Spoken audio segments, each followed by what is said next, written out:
Amados irmãos, vamos dar continuidade aos vídeos dessa semana.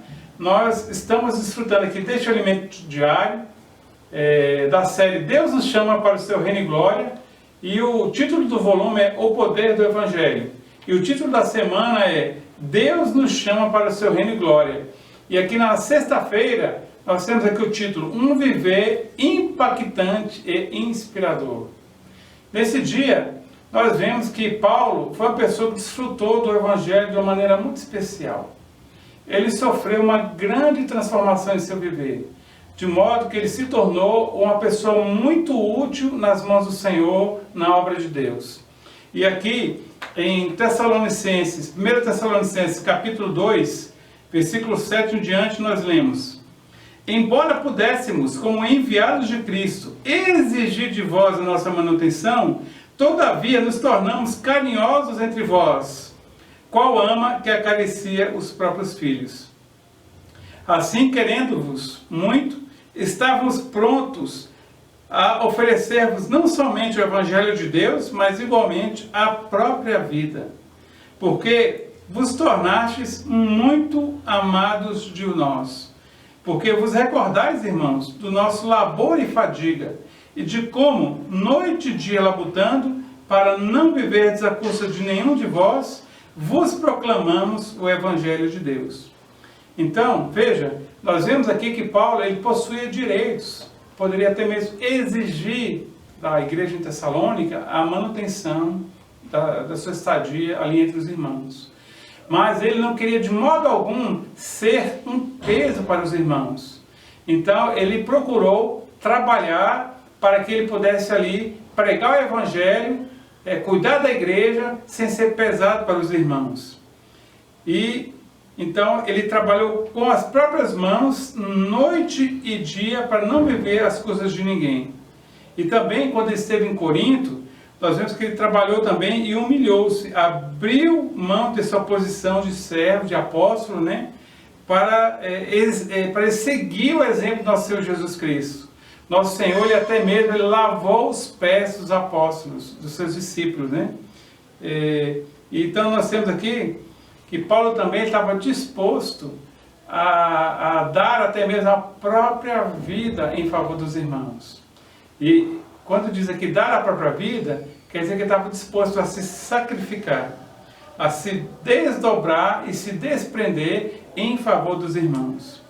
Então, nós vemos aqui que ele apresenta um testemunho pessoal de um viver cristão que apresenta fé, amor e esperança.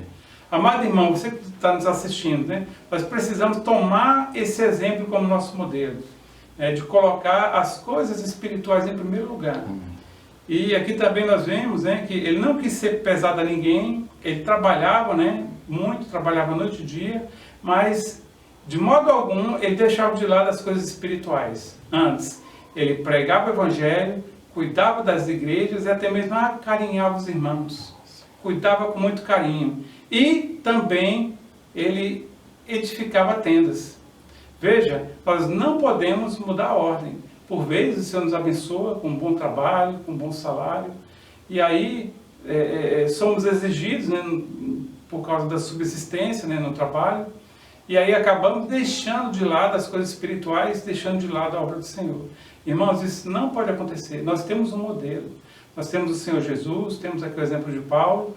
A nossa porção na obra do Senhor, ela deve estar em primeiro lugar. E, ademais, devemos colocar as outras coisas. E prosseguindo aqui, Então, ele, mesmo sendo um apóstolo separado para realizar a obra, Paulo tinha uma profissão, que era confeccionar tendas, E por onde ele passava, ele trabalhava para não ser pesado aos irmãos.